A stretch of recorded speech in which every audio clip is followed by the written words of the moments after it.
My name is Sy Lederman. I've been living in Smithtown since 1974.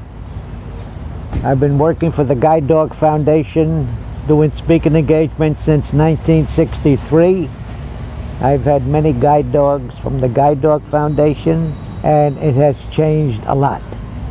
91 years old and still plugging away.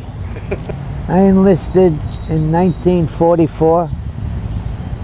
I was in the 9th Armored Division. I was a gunner on a Sherman tank and took basic training in Texas. And Normandy, the invasion of Normandy, which was a couple of days ago, we tried to get close to the beach, but the LSTs couldn't get close enough because of the barriers the Germans had set up. So we went back to England, and 2 days later we were able to land our tanks on the beach at Normandy. This was towards the end of the war, the last bridge standing over the Rhine River. The Germans blew every bridge over the Rhine because once you crossed the Rhine, you was in the heart of Germany, and they didn't want it. The Remagen Bridge, which was a railway bridge that was built in the First World War to bring over troops and wounded. We captured that bridge intact. They tried to blow it, and all they could do was blow a hole in the middle of it, so our tanks couldn't get across at that time. But the infantry of the 9th Armored Division was able to get across. There was 50,000 German troops on the mountains in Remagen. And our job as the tankers was to keep them right there where they were. And that's what we did until they planked over the bridge and we were able to get across into the heart of Germany, actually. You know, we heard stories about these concentration camps, but we never seen anything like it until we came across a camp at Dachau, which was in Germany itself. And actually, with our tank, we just rammed the gate, broke it open, and we stopped in the camp. And the worst thing you could ever see, and I was a kid, I was just a teenager, believe it, but piles of bodies, men, women, and children. And the worst thing about it was their eyes were open like they were looking at you. And they were warming up, actually, the ovens, to put them in the ovens at the time when we broke through that gate. And one of the guys on my tank grabbed the machine gun. There were some SS troops there. He killed every one of them. He killed. And the captain tried to get him to stop, but he kept on shooting until they were all dead, you know? And the funny thing was, there was one oven that was cold. All the ovens were hot that were there. And the captain said, when you open that door to that oven, you better start shooting.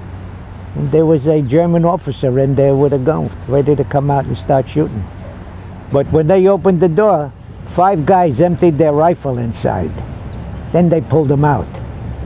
Yeah, and that was some of my experiences. I was there during the occupation of Germany. I stood there for 3 years. There was a lot of us that had false birth certificates. I was 15 years old. I was.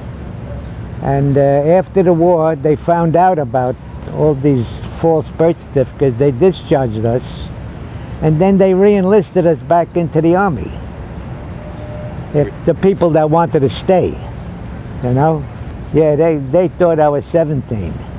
Well, you know, at that time, we thought, when you're a kid, you know, we figured we'd end the war. You know, when we were bulletproof, too. You know, kids are, you know, good thing the old guys used to grab us and pull us back all the time. Because they were like our fathers, really, you know? Because actually, you could enlist when you were 17 with signatures from your parents. So it was an experience in my life I ain't going to forget it so soon, you know. But I'm glad that I was able to serve my country anyway, and end the war. You know, I was in actually the Battle of the Bulge in Europe.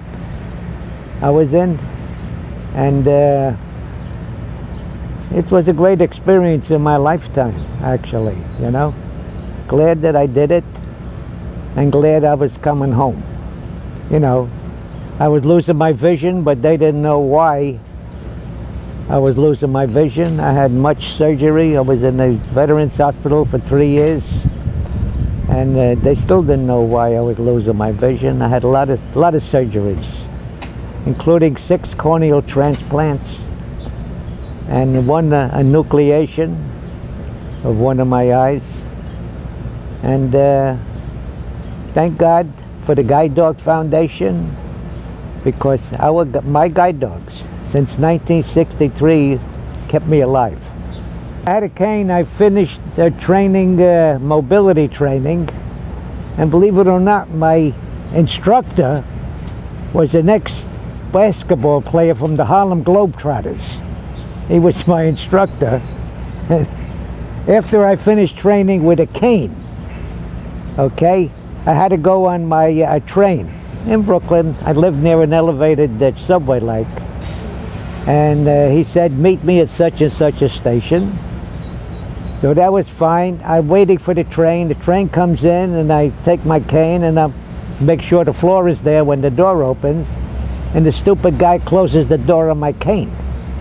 And there goes the train, my cane hanging out the door, and I'm standing there laughing. I'm laughing because what happened to the guy at the end of the cane? I said, you know something? I'm going for a guide dog. And that's how come I went for a guide dog. My new guy, Jono, this is the first Labrador that I've had.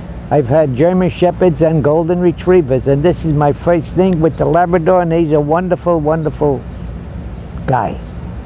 He's going to be my buddy for a long time. I met my wife there too.